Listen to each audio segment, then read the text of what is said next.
नमस्कार दोस्तों, JNU mathematics में आप सभी का स्वागत है। उम्मीद करते हैं सभी लोग स्वस्थ होंगे और यूकेपीएससी लेक्चरर मैथमेटिक्स की प्रिपरेशन आपकी बढ़िया चल रही होगी। 5 जुलाई को आपका एग्ज़ाम है और इसको देखते हुए हमने विशेष सीरीज़ दोस्तों चलाई है यूकेपीएससी लेक्चरर मैराथन के नाम से।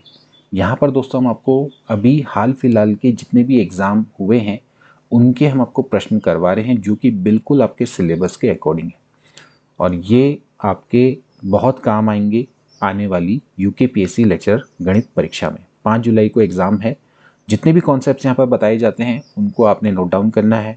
ये प्रश्न डायरेक्टली भी आ सकते हैं, इससे इनडायरेक्ट भी क्वेश्चंस आपके आ सकते हैं, यानी कि कॉन्सेप्ट को सीखना है, केवल क्वेश्चंस को नहीं रटना है।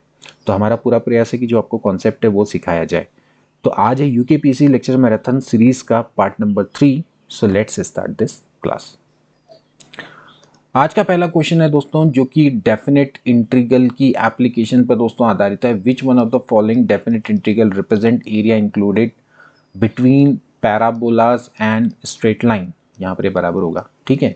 यानी कि दोस्तों आपको क्या करना है कि आपको कौन सा डेफिनेट इंटीग्रल है जो कि एरिया को प्रेजेंट करेगा between this parabola and this straight line. Okay, तो इसके लिए सबसे पहले दोस्तों आपको फिगर को ड्रॉ करना पड़ेगा। अगर आप यहाँ से देखें तो दिस इज एक्स स्क्वायर। अगर आप यहाँ से देखें दोस्तों एक्स स्क्वायर बराबर है 4/3y। ये दोस्तों आपका ऐसा पैराबोला है जो कि अपवर्ड है और इसका जो वर्टेक्स है दोस्तों वो कहाँ पर है, ओरिजिन पे।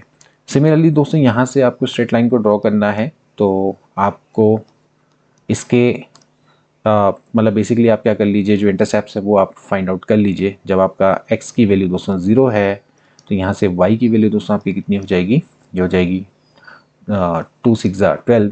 एंड सिमिलरली जब आपका y दोस्तों यहाँ पर से 0 रहेगा तो वहाँ से x की वैल्यू हो जाएगी -4।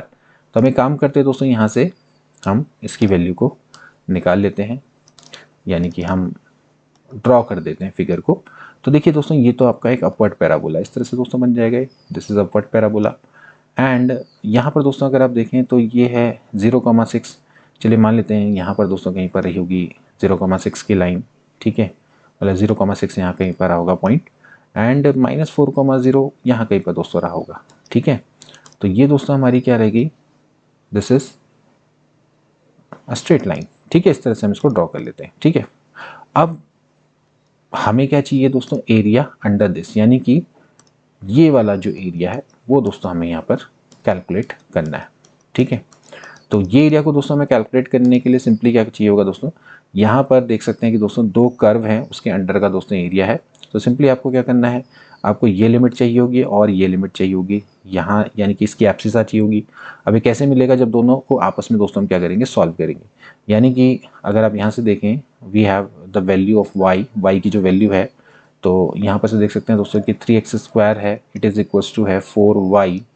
सो 3x स्क्वायर बराबर हो जाएगा 4 इंटू वाई का मतलब इसको 2 से मल्टीप्लाई कर दो तो ये हो जाएगा 2 3 जा 6 और 12 दूनी हो गया 24। फिर यहाँ से काट दीजिए 3 से, तो 3 दूनी 6, 3 अट्ठे 24, ठीक है। यहाँ से हो जाएगा x square -2x -8 equals 0 and इसके आप फैक्टर कर दीजिए दोस्तों, तो यहाँ से हो जाएगा x -4x plus 2x -8 equals to 0, यानी कि एक हो गया x -4 plus 2 into x -4 equals 0, यानी कि x बराबर -2, -4, ठीक है। यानी कि अगर देखा जाए तो यहाँ की जो एप्सिसा है वो -2 है और यहाँ की दोस्तों कितनी है, -4। यानी कि we have to integrate it from -2 to this is +4 है, दिस इज +4। सो -2 से लेके 4, ओके। एंड ऊपर वाला कर्व है इसका हम y निकालेंगे। तो ऊपर वाला दोस्तों क्या है, it is a straight line, तो इसका y कितना हो जाएगा दोस्तों, हो जाएगा 3x प्लस 12/2, यानी कि 3x प्लस 12/2 माइनस नीचे वाला जो कर्व है इसका y दोस्तों कितना हो जाएगा, यहाँ से ये हो जाएगा 3/4 x square, 3/4 x square into dx। यानी कि this is a definite integral जो कि इस एरिया को प्रेजेंट करेगा। तो यहाँ से अगर देखा जाए तो सी ऑप्शन दोस्तों इसका क्या होता है, राइट हो जाता है।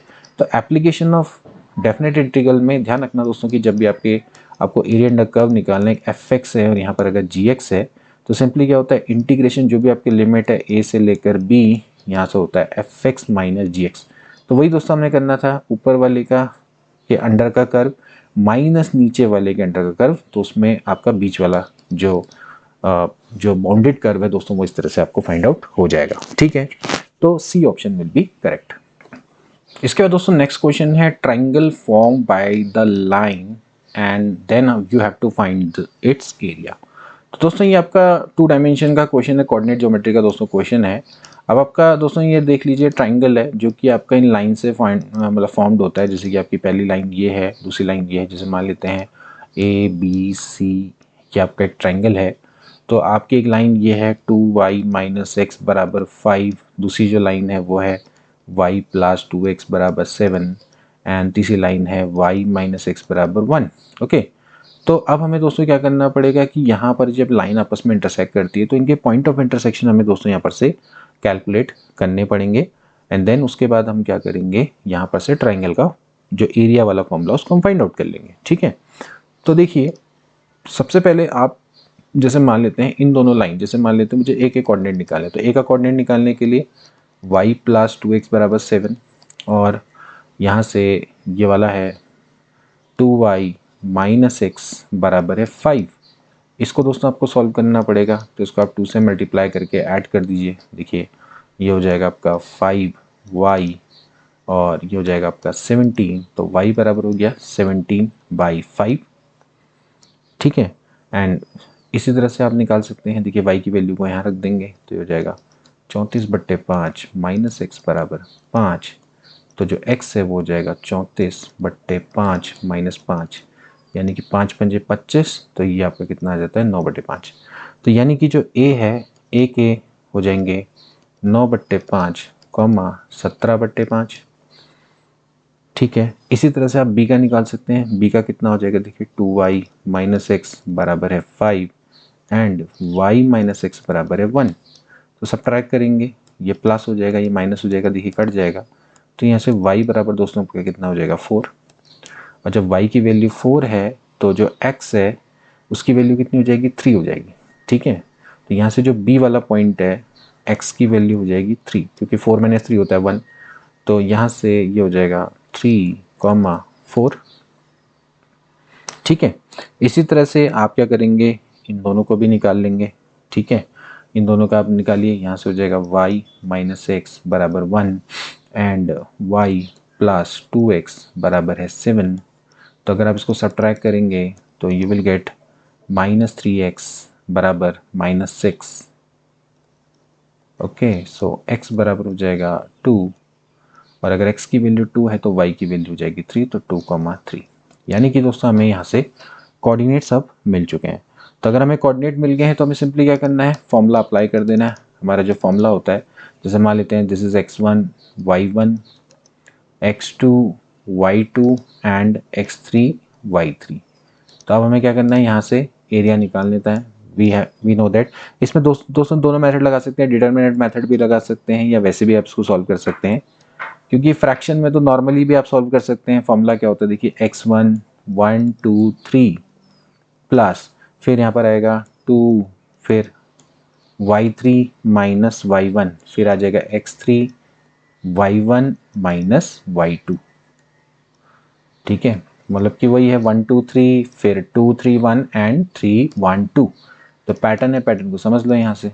ठीक, तो यहाँ से हो जाएगा भैया 1/2।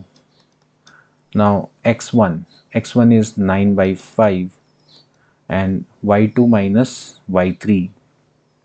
तो इसको हमने x1 y1 माना है, इसको हमने ये हो गया। ठीक है, तो ये हो गया आपका y2 यानी कि 4 माइनस 3 प्लस इसी तरह से x2 हो जाएगा। x2 की वैल्यू आपकी कितनी है, 3 है, एंड इसके अलावा फिर यहाँ से y3 माइनस y1। तो y3 हमारा कितना है दोस्तों, 3 माइनस 17/5 प्लस यहाँ से हो जाएगा 9/, इसके बाद आ जाएगा x3 इज 2 एंड फिर इसके बाद इन दोनों का डिफरेंस यानी कि 17/5 माइनस में 4। ये बस आपने वैल्यूज़ को रखना है और उसको सॉल्व कर देना दोस्तों। तो ये हो जाएगा 1/2, दिस इज 9/5 प्लस 5×3 = 15, 15 में 17 गया 2, यानी कि माइनस में ये हो गया आपका 6/5 प्लस 5 को 20 और माइनस 3, 3 दूनी आपका कितना होता है 6 हो जाता है। ठीक है, ये आपका माइनस में हो गया, तो फिर ये आपका कितना आएगा, यहाँ पर माइनस में आएगा। ठीक है, देखिए ध्यान रखना कि ये जो एरिया आएगा नेगेटिव भी है तो उसका हम क्या लेंगे, मॉडुलस वैल्यू लेंगे, कोई इसमें दिक्कत नहीं है। तो यहाँ से दोस्तों कितना आ जाएगा, ये आएगा माइनस में 3/5, 6 12, 12 में से 9 गया 3, तो ये मॉड में आएगा जो भी आएगा, तो ये हो जाएगा 3/10। ओके, सो 3/10 इसका क्या हो जाएगा, राइट आंसर हो जाएगा। Hence option number D will be correct. ठीक, क्योंकि एरिया ऑफ द ट्राइंगल है तो ऐसा नहीं है, वो डिपेंड करता है। अब देखिए अगर मैं उसका पैटर्न में इसको x1 y1 मान लेता, x2 y2 और x3 y3 मान लेता, हो सकता था कि प्लस में आता, तो वो डिपेंड नहीं करता। हमें सिंपली क्या करना है, मॉडुलस वैल्यू लेनी है। तो मॉडुलस में जो उसका आंसर है वो दोस्तों कितना हो जाएगा, वो हो जाएगा आपका 3/10 and that is the right answer. इसके दोस्तों नेक्स्ट क्वेश्चन देखेंगे जो कि काफ़ी बढ़िया है। लिमिट का दोस्तों आपका क्वेश्चन है। देखिए क्या लिखा हुआ है, limit x tends to 0 1/x⁴ 1 minus cos square x/2, फिर माइनस में cos square x/4 and then this. Okay, तो कैसे इसको दोस्तों सॉल्व किया जाएगा। देखिए यहाँ पर आपको लगाना है लिमिट एक्सटेंड्स टू 0। देखिए एक काम करते हैं, 1/x⁴, यहाँ पर तो 1 माइनस cos x² है, इधर इन दोनों में से मैं cos x² को मैं कॉमन ले लेता हूँ, तो यहाँ पर बच जाएगा 1 माइनस cos x²/2। ठीक है, एंड यहाँ से हो जाएगा भैया लिमिट में x टेंस टू 0 1/x⁴, तो ये हो जाएगा 1 माइनस cos x²/2 जाएगा 1 माइनस cos x²/4। ठीक है, अब देखिए यहाँ पर एक चीज़ ध्यान रखनी है दोस्तों कि जब मैं लिमिट मान लेते हैं मैं थीटा टेंस टू 0 है, 1 माइनस कॉस थीटा की मैं बात करूं, जैसे 1 माइनस कॉस थीटा बट्टे अगर मैं थीटा स्क्वायर की बात करूं तो कितना आता है। देखिए जनरली इसकी जो वैल्यू आती है यहाँ से हो जाएगा limit theta tends to 0 it will be 1 minus cos theta, मतलब कि 2 साइन स्क्वायर थीटा/2 होता है। ठीक है, और ये थीटा स्क्वायर भी ऑलरेडी, तो हम क्या लिखेंगे इसमें, यहाँ से मैं 2 से ऊपर नीचे मल्टीप्लाई कर दूंगा। बेसिकली मैं यहाँ पर से 2 से मैं इसको अंदर ही अंदर डिवाइड कर दूंगा, तो मैं इसको लिखूंगा theta tends to 0 2, we can write this sine थीटा/2 बट्टे थीटा/2, ऐसे लिख सकते हैं। और क्योंकि हमने इसको थीटा/2 की फॉर्म में लिखा है तो एक 2 तो ऑलरेडी चला गया, एक 2 की और आवश्यकता रहेगी, तो यहाँ पर हम का होल स्क्वायर लिख लेते हैं, यहाँ पर आ जाएगा 1/2। वी नो दैट इतना क्या होता है 1 होता है, तो इसकी वैल्यू 1/2 आती है। ठीक है, तो हमें इसी कॉन्सेप्ट से इसको करना होगा। ओके, तो हम क्या करेंगे, हम यहाँ पर इसी कॉन्सेप्ट का दोस्तों यहाँ पर क्या करेंगे, यूज़ करेंगे। तो देखिए इसको कैसे करना है, मैं काम करता हूँ यहाँ से लिमिट में x टेंस टू 0 है, 1 माइनस कॉस x²/2 है, तो मैं इसको लिख सकता हूँ साइन स्क्वायर x²/2 की जगह पे आ जाएगा 4। ठीक है, और इसी तरह से ये हो जाएगा 2 साइन स्क्वायर x²/8। ठीक है, डिवाइड में क्या है, यहाँ पर है x8। ठीक, तो इसको देखिए कैसे लिखेंगे, यहाँ पर से ये 2 2 जा 4, ये तो बाहर ले लो, लिमिट हो गया x टेंस टू 0। अब यहाँ पर ये है साइन इस x²/4, तो एक x² है, मतलब इसका होल स्क्वायर है ये, तो एक x² तो यहाँ ले लीजिए। ठीक है, और एक x² यहाँ ले लीजिए, मतलब कि x⁴ को x⁴ और x⁴ में अलग अलग लिख लेते हैं। ठीक है, इनटू हो जाएगा लिमिट x टेंस टू 0, यहाँ पर वही करना पड़ेगा, साइन स्क्वायर है ये, तो उसको लिख लेते हैं x² डिवाइड में x²। ठीक है, और इसका होल स्क्वायर, क्योंकि इस तरह से हो जाएगा, क्योंकि x⁴ और x⁴ इस तरह से हमने ले लिया। ठीक है, अब हमें यहाँ पर क्या चाहिए दोस्तों, यहाँ पर हमें चाहिए बाई 4, तो बाई 4 करेंगे और यहाँ पर चाहिए बाई 8। तो जब यहाँ पर बाई 4 करेंगे तो इसका मतलब है कि बाहर से 1/4 का स्क्वायर भी चाहिए होगा और यहाँ से 1/8 का स्क्वायर भी चाहिए होगा, ठीक है, क्योंकि हमने यहाँ पर से 4 स्क्वायर एक्स्ट्रा लिया है और यहाँ पर से हमने 8 स्क्वायर यहाँ पर से एक्स्ट्रा लिया है, ठीक है। तो ये वाला जो पार्ट है ये तो हो गया 1 एंड दिस इज ऑल्सो 1। तो यहाँ से इसको सॉल्व कर लीजिए दोस्तों, ये हो जाएगा 2 का स्क्वायर एंड दिस इज 2 की पावर 3, यानी कि 2 की पावर दोस्तों कितना हो गया है, 6 हो गया, ठीक है। यानी कि ये हो जाता है 1/2 की पावर 8। सो दिस इज 2 की पावर -8 एंड ये जो है वो किसके बराबर है, 2 की पावर -k के बराबर है। तो k की जो वैल्यू दोस्तों क्या हो जाएगी, 8 के बराबर हो जाएगी, ओके। तो the value of k will be 8, ठीक। तो सिंपली हमने जो लिमिट्स के रूल्स हैं उनका दोस्तों हमें यूज करना है। We are just following this rule, limit s tends to 0, sine h upon h क्या होता है, 1 के बराबर होता है। तो वही हमने क्या, पहले यहाँ पर से हमने जो इसको कॉमन लिया और कॉमन में दोस्तों हमारे पास जैसे 1 minus cos x square by 2 है, 1 माइनस कॉस एक्स स्क्वायर बट्टे 4 है, तो बस हमने इसको वही 2 साइन स्क्वायर एक्स बाई 2, फिर इसको भी 2 साइन स्क्वायर एक्स बाई 2 किया, नीचे एक्स की पावर 8 है तो एक्स की पावर 4 इधर, एक्स की पावर 4 इधर, तो सिंपली इसको लिख दिया साइन एक्स स्क्वायर बट्टे 4 बट्टे इतना, और फिर हमने क्या किया, 4 से ऊपर नीचे मल्टीप्लाई, बेसिकली ये होगा 4 से ऊपर नीचे मल्टीप्लाई 8 से ऊपर नीचे मल्टीप्लाई, ये 4 स्क्वायर बाहर आ गया, 8 स्क्वायर बाहर आ गया, बाकी 1 हो गया। बस इस तरह से हमें इसको करना है, ठीक। अगला क्वेश्चन देखेंगे दोस्तों, which is not the binary operation in the set of integer.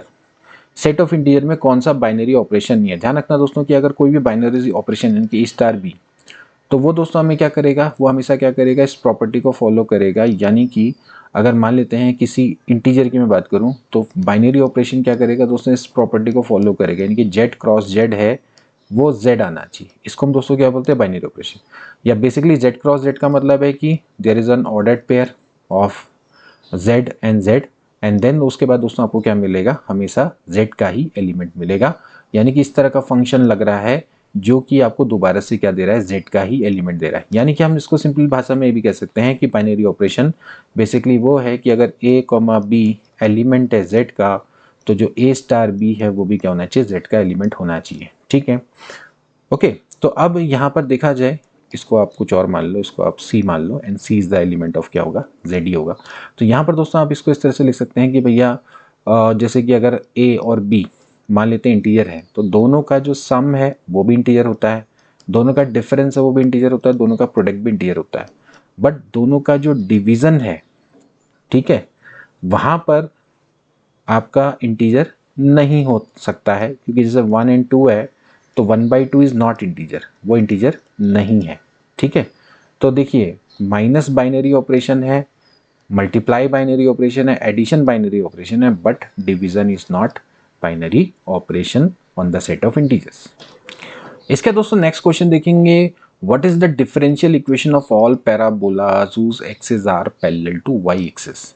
यानी कि दोस्तों आपने डिफरेंशियल इक्वेशन निकालनी है उन सभी पैराबोलास की जिसकी एक्सिस क्या होती है, वाई एक्सिस के पैरेलल होती है, ठीक है। अब देखिए वाई एक्सिस के पैरेलल मतलब कि इस तरह का दोस्तों आपका पैराबोला जिसकी जो एक्सिस है वो आपकी क्या है, सॉरी इस तरह का पैराबोला जो कि आपका क्या है, अपवर्ड पैराबोला, ठीक, इस तरह का हो सकता है जिसकी एक्सिस क्या है, वो एक्सिस के पैरेलल है, ठीक है। या फिर डाउनवर्ड पैराबोला भी हो सकता है, ठीक है। लेकिन जैसे हम जनरल बात करें तो जनरल अगर देखा जाए तो इस तरह से होता है दोस्तों, ये इक्वेशन x माइनस एच का होल स्क्वायर बराबर 4a इंटू वाई माइनस के, इस तरह से हो सकता है, जहाँ पर h और k क्या होंगे, वर्टेक्स होंगे, ठीक है। तो यहाँ पर इसी तरह से माइनस वाला भी हो सकता है, दोनों कंडीशन पॉसिबल है। या अगर आप इसको जनरली लिखें तो कैसे लिखते हैं दोस्तों, इसको इस तरह से लिखते हैं ax square plus bx plus C. तो ये बेसिकली क्या है, ये डिफरेंशियल इक्वेशन है उन सभी पैराबोलास की जिनकी एक्सिस पैरेलल होती है वाई एक्सिस की। अगर आपसे कोई बोलेगा कि अगर उन सभी मतलब ये बेसिकली क्या होती है, इक्वेशन होती है पैराबोलास की जिनकी एक्सिस वाई एक्सिस के पैरेलल है। ऐसे ही अगर आपसे कोई बोलेगा कि एक्स एक्सिस के पैरेलल है तो उल्टा हो जाएगा, वाई की जगह पे एक्स हो जाएगा और एक्स की जगह पे वाई हो जाएगा, तो एक्स बराबर a y square plus b y plus c हो जाएगा। ठीक है, अब हमें दोस्तों क्या करनी है, इसकी डिफरेंशियल इक्वेशन निकालनी है, क्योंकि दोस्तों इसमें 3 आर्बिट्रेरी कांस्टेंट है, तो इसकी डिफरेंशियल इक्वेशन का ऑर्डर क्या होगा, 3 होगा। तो आप सिंपली इसको डिफरेंशिएट करें, एक बार d y by d x कितना आ जाएगा 2ax प्लस बी, फिर दोबारा से डिफरेंशिएट करें तो यहाँ पर से क्या आ जाएगा, यह आ जाएगा 2a एंड दोबारा से डिफरेंशिएट करेंगे तो फिर आ जाएगा 0, यानी कि this is the differential equation of all parabolas whose axis are parallel to Y axis. तो वैसे तो जनरल इक्वेशन ये होती है ये या ये प्लस माइनस 200। अब इसको आप जब सॉल्व करेंगे तो वी नो दैट कि यहाँ पर पावर ऑफ एक्स क्या है, 2 है, यानी कि एक तरह की quadratic in the power of x. So y बराबर a x square plus B x plus c, this is the general equation of parabola जिनकी एक्सिस पैरेलल होती है वाई एक्सिस के, एंड देन इसके बाद आपने क्या करना है, इसको 3 बार डिफरेंशिएट करके इसको फाइंड आउट कर लेना। ठीक है, बहुत आसान है, तो इस तरह से निकालना। इसका दोस्तों नेक्स्ट क्वेश्चन देखेंगे, if a is any element of group G and order of a अगर आपका 30 है, देन ऑर्डर ऑफ ए की पावर 18 दोस्तों हमने फाइंड आउट करना है।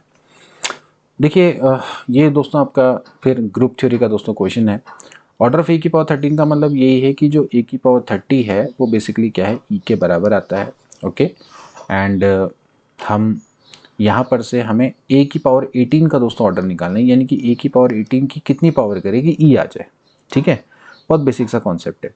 तो अगर आपको ऑर्डर ऑफ ए की पावर 18 दोस्तों निकालना है तो बहुत आसान सा फॉर्मूला है, सिंपली आप ऑर्डर की पावर ऑर्डर ऑफ ए निकाले डिवाइडेड बाय यहाँ पर से SCF ले लीजिए आप 18, यानी कि जिसका निकालना है, और साथ ही साथ 30 का।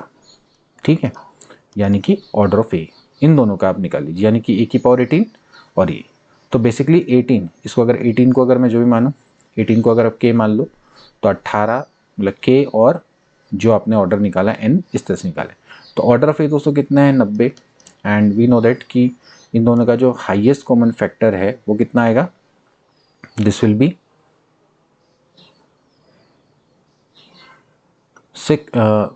Order of A is 30, sorry मैं 90 क्यों लिख रहा हूँ मैं, 30, और ये दोस्तों आपका कितना हो जाएगा 6। ठीक है, तो 6 पंजे 30, तो इस तरह से आप निकाल सकते हैं। या फिर इसका दूसरा वे है कि आप क्या करें, ऑर्डर ऑफ ए की पावर 18 है तो आप ये करें कि एलसीएम ऑफ 18 एंड 30 निकाले डिवाइडेड बाय आपको जिसका निकालना है, यानी कि 18। ठीक है, यानी कि ऑर्डर ऑफ ए की पावर मतलब बेसिकली ए की पावर जो है उससे आप डिवाइड कर दीजिए।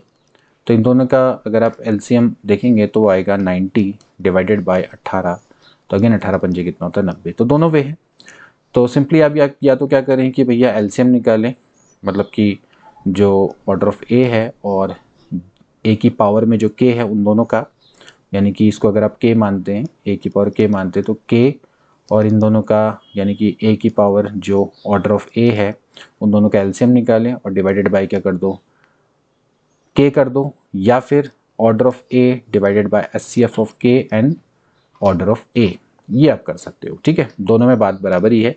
तो फाइनली जो हमारा आंसर है वो दोस्तों कितना आ जाएगा, 5 आ जाएगा। वी कैन ऑल्सो क्रॉस 5, हम इसको चेक कर सकते हैं दोस्तों कि 18 की पावर 5 है, तो सिंपली क्या होगा, ए की पावर 90 हो जाएगा, which is equals to a की पावर 30 की power 3 and which is equals to e, because a की पावर 30 है वो ई के बराबर। तो आप इस तरह से भी इसको निकाल सकते हैं। इसके दोस्तों नेक्स्ट क्वेश्चन देखेंगे, the zero divisor of Z8R। बहुत अच्छा दोस्तों क्वेश्चन है। देखिए सबसे पहले तो आप समझ लीजिए भाई Z8 क्या है दोस्तों। बेसिकली ये क्या है आपकी Z8 को अगर मैं दिखाना चाहूँ तो ये दोस्तों एक तरह की क्या होती है, रिंग होती है जो कि इंटीजर मॉडुलो 8 होती है। तो यानी कि इसमें जो एलिमेंट्स होंगे वो इस तरह से होंगे, 0 बार, 1 बार, 2, 3, 4, 5, 6 एंड 7।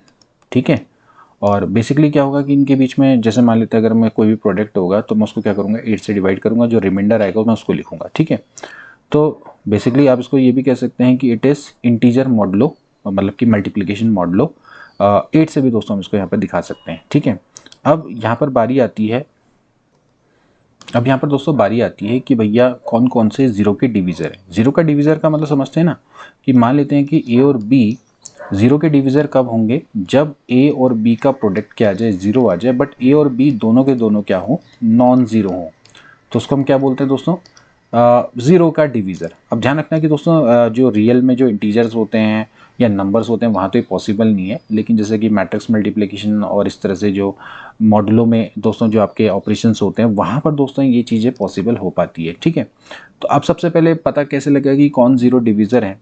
तो ज़ीरो डिवीज़र के लिए दोस्तों आपने ये देखना होता है कि कोई भी अगर आपके मान लेते हैं, जो कोई भी अगर आपके दो एलिमेंट हैं, दो एलिमेंट का मतलब है कि एक तो ये वाला एलिमेंट और एक आपका जो 8 है, ठीक है, इन दोनों का अगर ग्रेटेस्ट कॉमन डिवीज़र या अगर एचसीएफ है, अगर उसकी वैल्यू 1 से बड़ी आती है तो फिर हम कहेंगे कि वो आपका क्या होगा, वो आपका क्या कहलाएगा, ज़ीरो डिवीज़र कहलाएगा। ठीक है, तो जैसे मैं सबसे पहले मैं बात करूं जैसे 1 की या 2 की या 3 की या 4 की या 5 की, तो देखिए सबसे पहले मैं देखूंगा जैसे 2 है, तो 2 और 8 का मैं क्या निकालूंगा, एचसीएफ निकालूंगा, तो इसकी वैल्यू कितनी आएगी, वो आ जाएगी 2 विच इज़ ग्रेटर देन 1।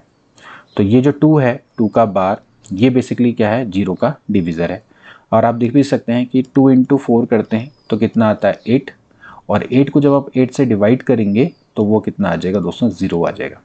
आप इस तरह से समझ सकते हैं। ठीक है, ऐसे ही अगर आप एच सी एफ ऑफ मान लेते हैं 2 के बाद दोस्तों अगला टर्म है 4, तो 4 और 8 का दोस्तों अगर आप एच सी एफ निकालेंगे तो वो भी दोस्तों आपका कितना आएगा, 4 आ जाएगा, which is again greater than 1। तो यानी कि जो 4 है वो भी जीरो का डिवीज़र है, क्योंकि 4 इंटू 2 करते हैं तो दोस्तों कितना आता है, 8 आता है। ऑब्वियसली बात है दोनों नॉन ज़ीरो हैं, एंड यहाँ से दोस्तों क्या आ जाता है, this is equal to zero.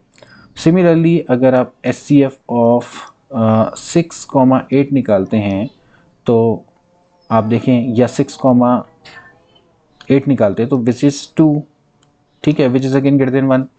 तो अगेन दोस्तों मैं क्या कर सकता हूँ, जैसे कि 6 और 4 का प्रोडक्ट करता हूँ, जिसको 6 चौको 24 है ना, और 24 को दोस्तों मैं 8 से डिवाइड करूँगा तो क्या रिमाइंडर कितना बचेगा, 0 बचेगा। ठीक है, तो यानी कि 2, 4 और 6 ये दोस्तों इसको पूरा कर रहे हैं। ठीक है, यानी कि इसको जो हमारा इक्वेशन नंबर 1 है, इसको दोस्तों ये क्या कर रहे हैं, एक तरह से सेटिस्फाई कर रहे हैं। अब बाकी की अगर मैं बात करूं जैसे कि 1 है, ठीक है, तो 1 को अगर अब देखा जाए तो 1 का और 8 का जो एचसीएफ है दोस्तों 1 है, which is not greater than 1। इसी तरह से 3 और 8 है तो इसका भी दोस्तों कितना आ रहा है, 1 आ रहा है। 5 और 8 है, इसका भी दोस्तों कितना आ रहा है, 1 आ रहा है। इसी तरह से 7 और 8 है दोस्तों, इसका भी क्या आ रहा है, 1 आ रहा है।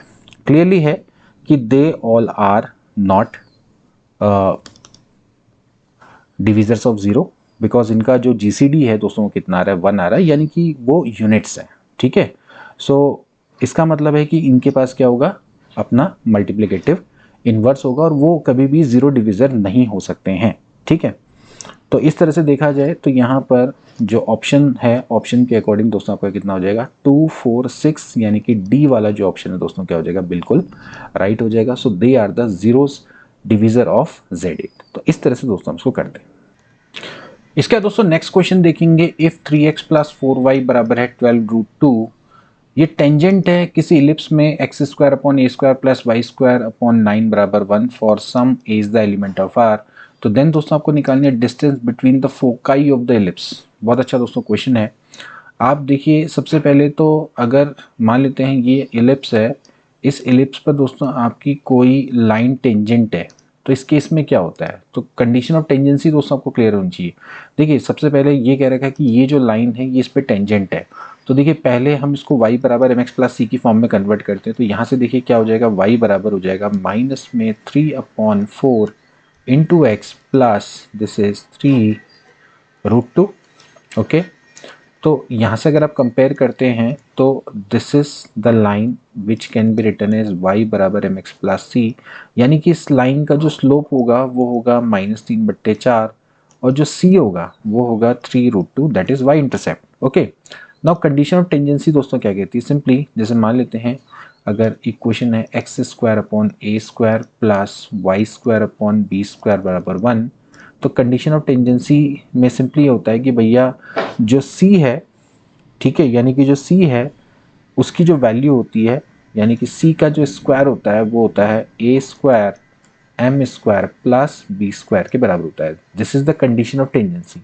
इस सी की जो वैल्यू होती है, अब सी की वैल्यू यहाँ पर गिवन है, दिस इज 3√2 का स्क्वायर बराबर ए, कैपिटल ए बेसिकली है, ए कैपिटल है दोस्तों आपका ए है, कैपिटल बी है 3, ठीक है। यहाँ से हम कंपेयर करेंगे तो ये हो जाएगा ए स्क्वायर, और एम की वैल्यू की बात करें तो एम दोस्तों हम कंपेयर करेंगे तो यह है -3/4 का स्क्वायर प्लस बी स्क्वायर यानी कि 9, तो ये हो गया 18, 18 माइनस 9 बराबर हो जाएगा ए स्क्वायर इंटू 9/16, तो ये कट गया, तो ए बराबर दोस्तों आपका कितना आ जाएगा 4। तो ए की वैल्यू मिल गई आपको, यानी कि दिस इज 4, और जो बी है उसकी वैल्यू कितनी है 4 है, ठीक है। तो ए की वैल्यू 4 और बी की वैल्यू है 4, तो आपको ए और बी मिल गया। अब दोस्तों आपने निकालना है distance between the foci of ellipse. देखिए दोस्तों जो फोकस होता है, फोकस दोस्तों कहाँ पर होता है, ये होता है -AE,0 और दूसरा फोकस होता है AE,0। तो इनके बीच की दोस्तों आपको क्या करनी है, डिस्टेंस को फाइंड आउट करना है। तो इनके बीच की जो डिस्टेंस है, फोकस के बीच की डिस्टेंस हो, तो क्या होती है ट्वाइस ऑफ AE के बराबर होती है। क्या होती है ट्वाइस ऑफ AE के बराबर होती है। This is the distance between the focus. अब हम जो E है दैट इज एसेंट्रिसिटी, हम इसको दोस्तों क्या लिख सकते हैं, एलिप्स के लिए 1 माइनस, देखा जाए तो यहाँ पर आप देखेंगे कि जो माइनर एक्सिस बट्टे मेजर एक्सिस, ठीक है, यहाँ पर आप देखेंगे जो माइनर एक्सिस है बट्टे मेजर एक्सिस है उसका स्क्वायर ऐसे करके हम इसको लिख सकते हैं। तो आप देखेंगे जो माइनर एक्सिस है वो कौन है, यहाँ पर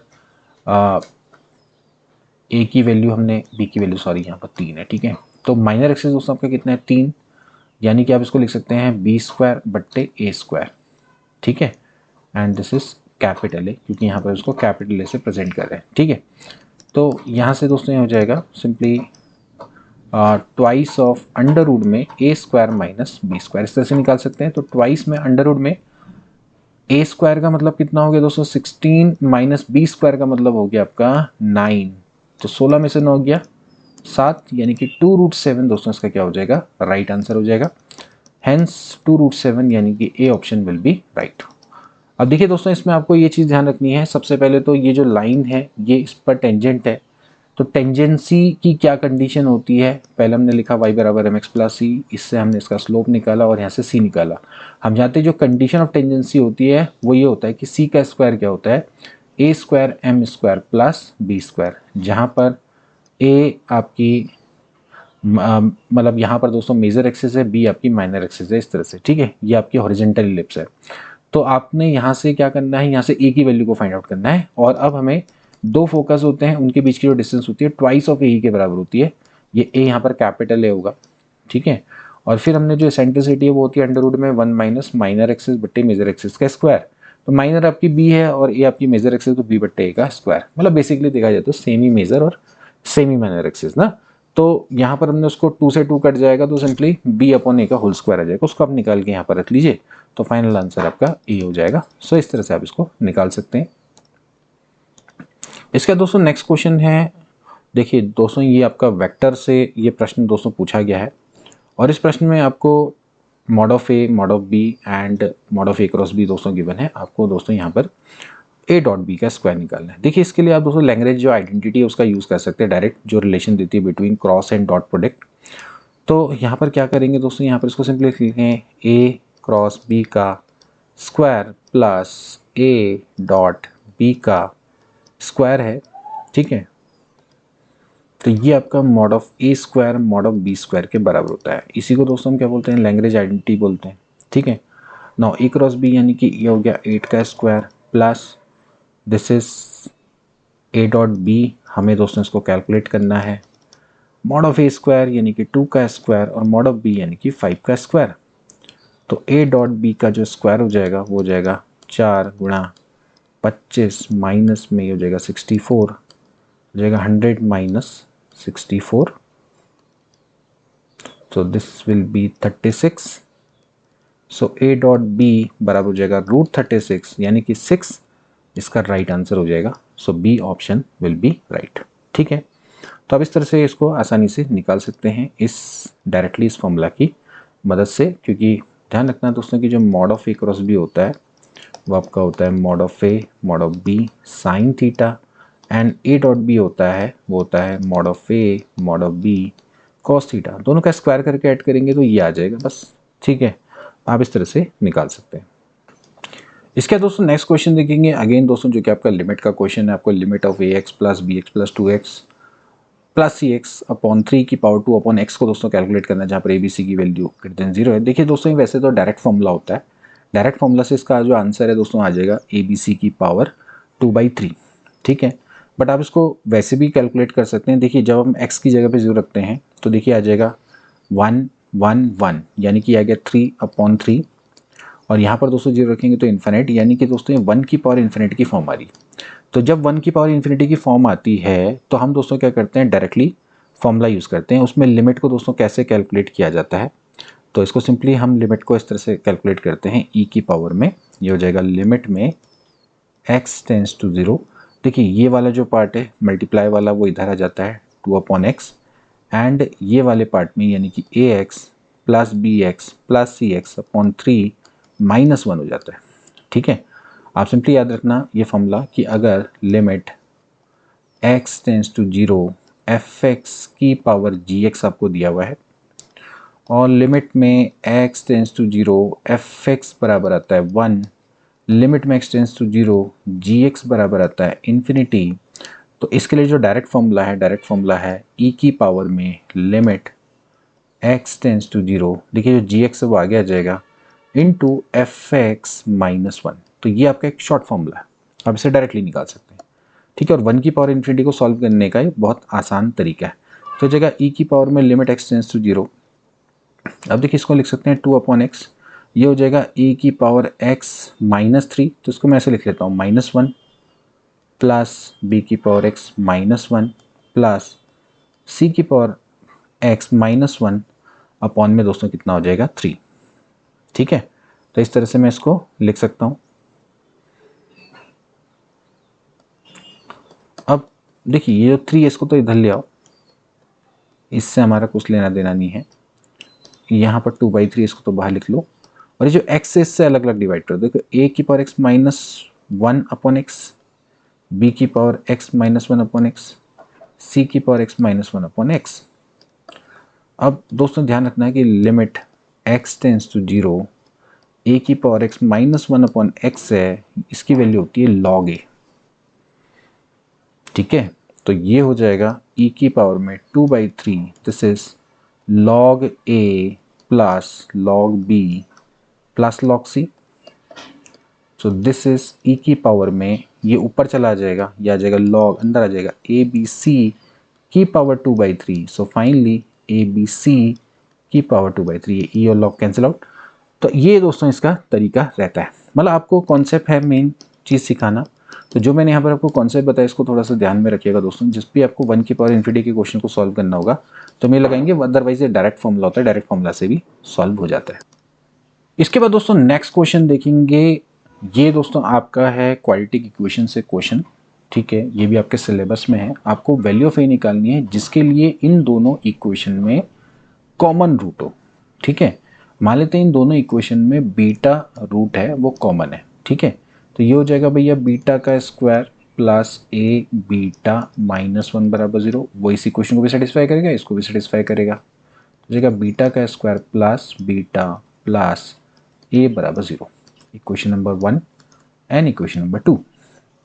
ठीक, अब यहाँ से हम by the cross multiplication method हम यहाँ पर इनके बीच का रिलेशन निकालेंगे, बीटा को दोस्तों एनवेलप करेंगे। ठीक है, तो यहाँ से क्या हो जाएगा, इसमें बीटा का कोफिशिएंट और ये कांस्टेंट टर्म यानी कि ए स्क्वायर, फिर यहाँ से दोस्तों हो जाएगा माइनस माइनस का +1, अगेन यहाँ पर आ जाएगा माइनस बीटा, ये हो जाएगा ए +1 एंड कांस्टेंट टर्म है तो यहाँ पर आ जाएगा 1 - ए। ओके, तो यहाँ से जो बीटा स्क्वायर है, अगर आप इसको और इसको कंपेयर करेंगे तो ये हो जाएगा ए स्क्वायर +1 बट्टे 1 माइनस ए, एंड अगर आप यहाँ से माइनस बीटा को निकालेंगे यानी कि इसको बीटा को, तो ये हो जाएगा a+1 बट्टे a-1। ठीक है, अब एक काम करते हैं, इसका भी मैं स्क्वायर कर देता हूँ, तो यहाँ से ये दोनों इक्वल हो जाएंगे। अगर ये दोनों इक्वल होंगे तो ये हो जाएगा भैया a² +1 बट्टे 1 माइनस ए बराबर a+1 का स्क्वायर बट्टे a-1 का स्क्वायर।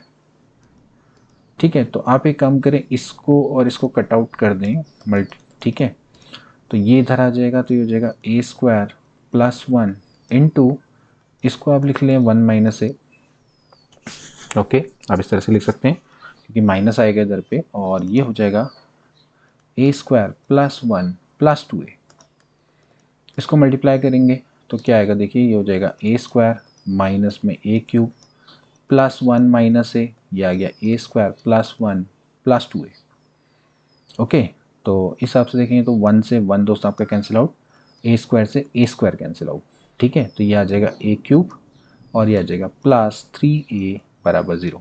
तो यहाँ से a कॉमन लेंगे तो a² + 3 बराबर 0। तो एक तो a बराबर 0 आएगा और एक a की वैल्यू आएगी √3i। ओके, तो ऑप्शन में आपका क्या दिया हुआ है, -√3i, and this is the required answer.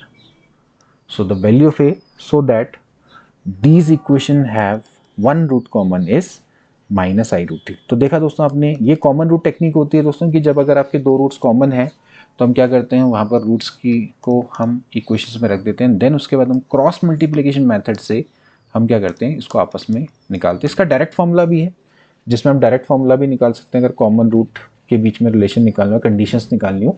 But उससे ज़्यादा कि आप इस टेक्निक को याद रखेंगे तो आपसे काफ़ी सारे क्वेश्चंस बन जाएंगे। इसके बाद दोस्तों नेक्स्ट क्वेश्चन है कि जी अगर आपका एक साइक्लिक ग्रुप है जिसका ऑर्डर 6 है, तो the number of element of G such that G बराबर जी, यानी कि आपको सिंपली बताना है कि कितने ऐसे एलिमेंट्स होंगे जो कि इसमें जनरेटर होंगे। देखिए, जनरेटर का मतलब समझते हैं ना कि यानी कि अगर कोई ग्रुप है, ग्रुप के हर एलिमेंट को हम जी की पावर में लिख सकते हैं। हर एलिमेंट क्या होगा, बेसिकली जी की पावर से में लिखा जा सकता है, तो हम उसको जनरेटर बोलते हैं। तो ये साइक्लिक ग्रुप कहलाता है। अब इसका ऑर्डर दोस्तों कितना है, 6 है। हमने लास्ट टाइम ही दोस्तों आपको बताया था कि अगर आपको नंबर ऑफ जनरेटर निकालने हैं तो सिंपली आपने देखना होगा कि कितने 6 से लेस को प्राइम है 6 के। तो कौन कौन है को प्राइम, एक तो 1 और 6, और दोस्तों आपका कितना दूसरा है 5 और 6, यानी कि there will be only 2 generators. आपके कितने जनरेटर होंगे, 2। सो डी ऑप्शन दोस्तों क्या हो जाएगा, राइट हो जाएगा। और जो जनरेटर होंगे किस तरह की फॉर्म होंगे, जी की पावर 1 और जी की पावर 5। इस तरह से दोस्तों हम इसको निकाल सकते हैं। बहुत आसान सा प्रश्न है, और सिंपली क्या आपने देखना होता है कितने को प्राइम है, तो वो आप इसको निकाल लीजिए। इसके अलावा इसमें आपका एक फॉर्मूला भी होता है, ठीक है, उसको भी आप, उससे भी आप कर सकते हैं। बट जैसे छोटे मोटे क्वेश्चन है उसके लिए तो आप दोस्तों क्या कर सकते हैं, डायरेक्टली यहाँ पर को प्राइम निकालो, कहाँ फॉर्मूला लगाने में पड़े, सीधे सीधे हम इसको निकाल लेंगे इस तरह से। लेकिन फिर भी अगर आप देख लो, अगर आपको फॉर्मूला चाहिए तो देखिए जनरली क्या होता है, 6 को दोस्तों हम प्राइम फैक्टराइजेशन मेथड से सॉल्व कर सकते हैं, 2 की पावर 1 इंटू 3 की पावर 1। तो बेसिकली अगर मान लेते हैं कि जैसे मान लेते हैं कि अगर कोई आपका नंबर है, जैसे मान लेते हैं n है, तो उसको मैं इस तरह से लिख सकता हूँ, प्राइम की पावर में लिख सकता हूँ। तो जैसे प्राइम की पावर में n1, प्राइम 2 की पावर में n2, ऐसे प्राइम 3 की पावर में n3, ऐसे करके अगर मैं लिख सकता हूँ। तो इसका सिंपली फॉर्मूला होता है यहाँ पर से यह आ जाएगा n into 1 minus 1 upon P1 into 1 minus 1 upon P2 से लेके सो ऑन, इस तरह से 1 माइनस 1 अपॉन P3 ऐसे करके हो जाएगा। ठीक है, तो यहाँ पर अगर आप देखें तो जैसे 6 है तो 2 और 3 के प्रोडक्ट में लिखा जा सकता है। तो पहले यहाँ पर आ जाएगा n that is 6 into 1 minus 1 upon 2 into 1 minus 1 upon 3, यानी कि 6 इंटू ये हो जाएगा 1/2 इंटू 1 माइनस 1 अपॉन 3 यानी कि 2 अपॉन 3, तो ये कट जाएगा दोस्तों, कितना आ जाएगा, 2 आ जाएगा। तो ये अब ये फॉर्मूला तब अप्लाई करना है कि जब मान लेते हैं जो ग्रुप का ऑर्डर है वो बहुत बड़ा है, तब उस केस में फॉर्मूला आपके काम आता है। सबसे पहले इसका प्राइम फैक्टराइजेशन करेंगे, प्राइम की फॉर्म में लिखेंगे, देन उसके बाद ये फॉर्मूला लगा देंगे। बहुत आसान सा फॉर्मूला है। इसके बाद देखेंगे दोस्तों नेक्स्ट क्वेश्चन है, एफ एक्स और जी एक्स आपके डिफरेंशिएबल फंक्शन है। बिटवीन x बराबर 0 से लेके 1, f0 की वैल्यू g0 की वैल्यू दी हुई है, f1 की वैल्यू g1 की दे रखी है, then this is point satisfying 0 से लेके 1, देन आपको बताने की क्या रिलेशन। अब देखिए दोस्तों, इसको दो तरीके से हम सॉल्व कर सकते हैं। एक तो ये है कि आपको डायरेक्टली कॉची फॉर्मूला अगर पता है तो ठीक है, तो कॉची जो फॉर्मूला होता है उसकी मदद से दोस्तों क्या होता है, दोस्तों ये होता है एफ डैश सी बराबर होता है f B minus F a upon b minus a हुआ करता था लैग्रेंज थ्योरम में। तो नीचे आ जाएगा जी डैश सी एंड नीचे आ जाएगा दोस्तों यहाँ पर जी बी माइनस जी ए। इससे दोस्तों हम डायरेक्टली निकाल सकते हैं। तो यहाँ से अगर हम निकालें एफ डैश सी बट्टे जी डैश सी बराबर हो जाएगा F B minus F A, तो यानी कि जो आपके बी पर वैल्यू है वो है 6 एंड ए पर यानी कि 0 पे वैल्यू है 2। इसी तरह से जी बी माइनस जी ए यानी कि 1 और 0 है, तो इस तरह पे इसकी वैल्यू हो जाएगी 2 माइनस 0, तो ये हो जाएगा 4/2। तो फाइनली एफ डैश सी बराबर हो जाएगा ट्वाइस जी डैश सी। तो आप इस तरह से बना सकते हैं। तो एफ डैश सी बराबर ट्वाइस जी डैश सी यानी कि डी ऑप्शन दोस्तों इसका क्या हो जाता है, बिल्कुल करेक्ट हो जाता है।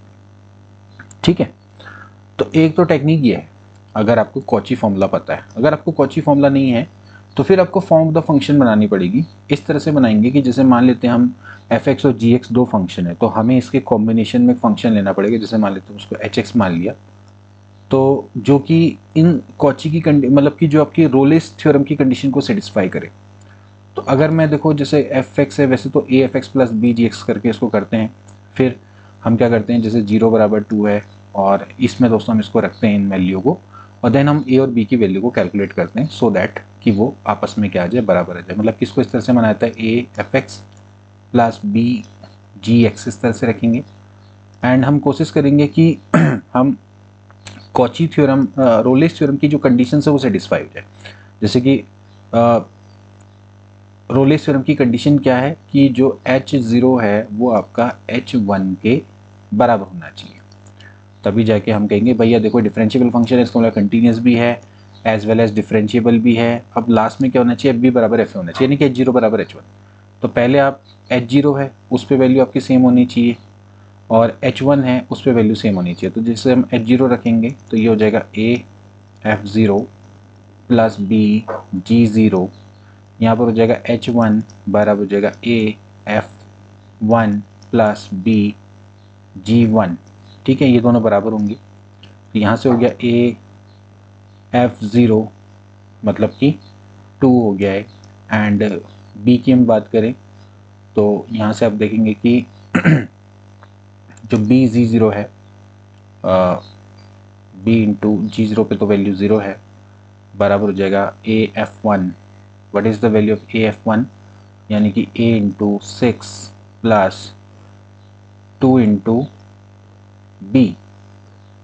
ठीक है, तो इस तरह से आपके पास ये रिलेशन आ जाएगा। यहाँ से अगर आप देखें तो ये ट्वाइस ऑफ ए है एंड दिस, तो वी कैन राइट दिस। यहाँ से हम दोस्तों क्या कर सकते हैं, इसको लिख सकते हैं माइनस में 4a बराबर 2b, यानी कि कट जाएगा तो आ जाएगा माइनस ऑफ ट्वाइस ए बराबर b।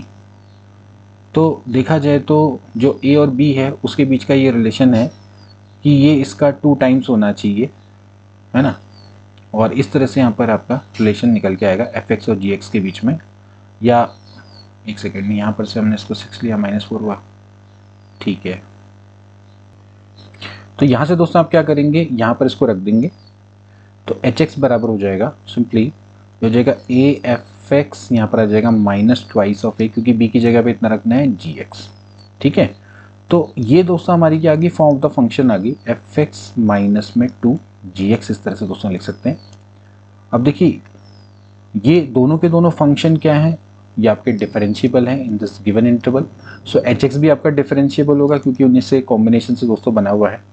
एंड इसका मतलब है कि यानी कि 0 से लेके 1 के बीच में एक ऐसा c एग्जिस्ट करेगा जिसके लिए एच डैश सी क्या हो जाएगा, 0 हो जाएगा। तो यहाँ से दोस्तों जब इसको डिफरेंशिएट करेंगे तो you will get a into F dash C minus 2 G dash C must be 0, यानी कि एफ डैश सी बराबर हो जाएगा 2 जी डैश सी। सो ये रिलेशन दोस्तों हमारे पास यहाँ से भी आ सकता है, यानी कि हमें दोस्तों इसको क्या करना होगा, मतलब रोलेस थ्योरम को सेटिस्फाई करवाना होगा। हमने क्या किया कि इस तरह से फॉर्म ऑफ द फंक्शन बना ली। पहले मैंने ए और बी के बीच का रिलेशन निकाल दिया मुझे मिला कि भैया जो बी है वो माइनस ट्वाइस ऑफ ए के बराबर है, तो यहाँ से बी की वैल्यू मैंने रख दी, ए मुझे पता है कांस्टेंट है, उसको हमने बाहर ले लिया, मतलब इस तरह से वो एक्स पे डिपेंड नहीं करता है। अब हमने यहाँ पर से एच एक्स, ये हमारा फंक्शन है जो कि कंटिन्यूस है in this close interval, it is differentiable and साथ साथ h0 बराबर है h1, यानी कि रोलेस थ्योरम की जो कंडीशन है वो सेटिस्फाई हो गई। और अगर उसकी कंडीशन सेटिस्फाई होगी तो we can write that there is exist a point between 0 से लेके 1 for which H dash C बराबर हो जाएगा 0। तो मैंने इसको डिफरेंशिएट किया और यहाँ पर सी रख दिया, तो फाइनली दोस्तों मेरे पास ये मिल जाएगा। तो आप इस तरह से भी इसको कर सकते हैं, जिनको आपकी कॉची फॉर्मूला की नॉलेज नहीं है तो उससे भी आप उसको कर सकते हैं, कोई समस्या नहीं।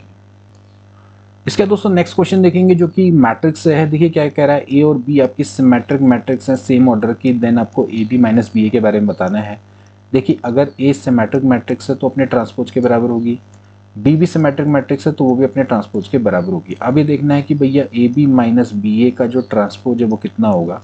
We know that A minus B का ट्रांसपोज ए का ट्रांसपोज माइनस बी के ट्रांसपोज के बराबर होता है दोस्तों। तो यहाँ से ये तो हो जाएगा B transpose into A transpose, और ये हो जाएगा A transpose into B transpose. We know that this is B and this is A, क्योंकि यहाँ पर गिवन है। माइनस में दोस्तों क्या हो जाएगा, ए बी हो जाएगा। तो क्लियरली अगर मैं यहाँ से माइनस कॉमन लूँगा तो ए बी माइनस बी हो जाएगा, यानी कि इसका जो ट्रांसपोज है minus of a B minus B a के बराबर। इसका मतलब ये क्या है, स्क्यू सिमेट्रिक मैट्रिक्स है। हेंस ऑप्शन नंबर बी दोस्तों आपका क्या हो जाएगा, बिल्कुल राइट। तो फिलहाल तो दोस्तों हम आज की क्लास के लिए इतना ही करवाएंगे, अब मिलेंगे नेक्स्ट क्लास में, तब तक के लिए टेक केयर।